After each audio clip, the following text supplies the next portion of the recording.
When a composer creates an album, they call it a project, especially when the music is connected to more than just notes and chords. Bassist Avery Sharpe refers to his work, 400, an African-American musical portrait, as a serious project.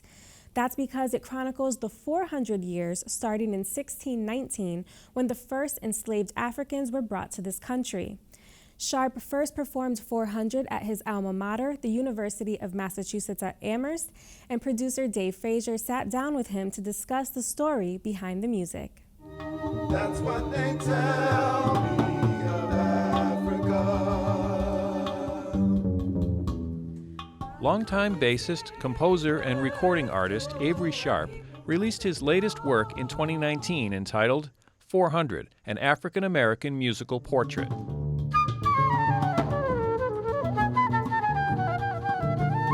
It was Dr. Shirley Whitaker, who's a kidney doctor, and I was at Whole Foods and I ran into her, and she goes, 2019. And when you say that to a lot of black folks who study a lot, I knew immediately what she meant. It's 400 years, 1619 to 2019. And I just kind of spaced.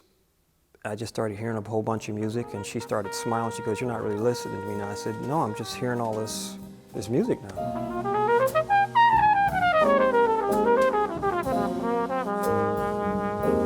How would I approach 400 years of African Americans being in this country, you know, from a musical standpoint, you know? And it's not a celebration, it's just acknowledgement. Come on, come on, come on, come on, you gotta wake up, rise up.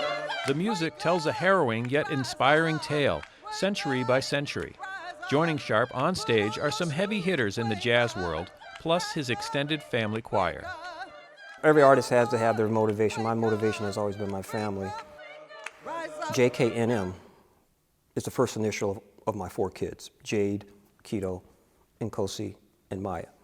And so I just honored them by naming the record label after them.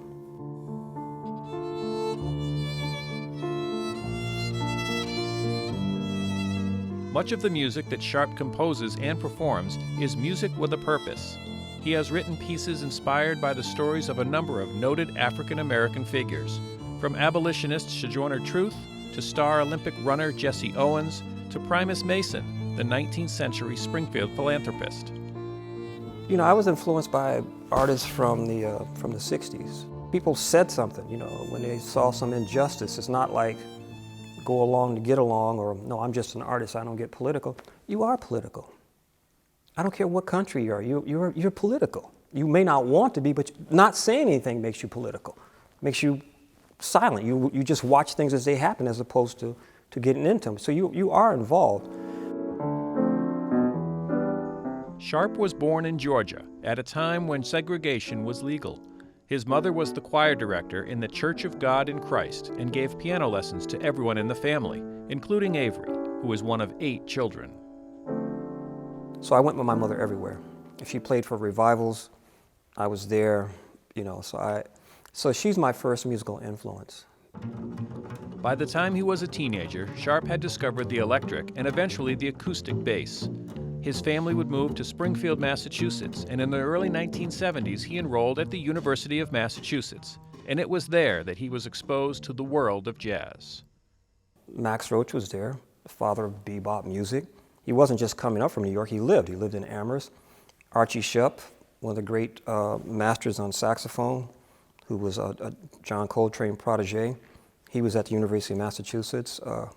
Reggie Workman was my first bass teacher, who used to play with John Coltrane, but he was coming up a couple days a week from Brooklyn. But that was like in the mid-'70s. That was, I mean, it's hard to get those people together in New York. And here I had them on a campus. After graduating from UMass, Sharpe would hit the road, playing hundreds of gigs worldwide. But it was fitting that he would return to the UMass campus with his quintet and the extended family choir for their performance of 400.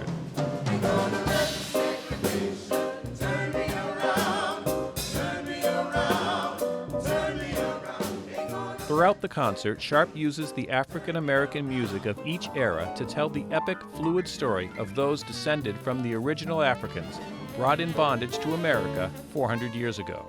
The album's penultimate track, Ain't Gonna Let Nobody Turn Me Around, is punctuated by Sharpe's niece, Sophia Rivera's, spoken word. America, land I love, country that despises me in one breath and praises me in the next. I am black, I am American, I will not be dismayed, I will not retreat, I will not back down. I will kneel, I will stand, I will march, I will vote, I will run for office, never backward, onward, forward. There is no turning back now.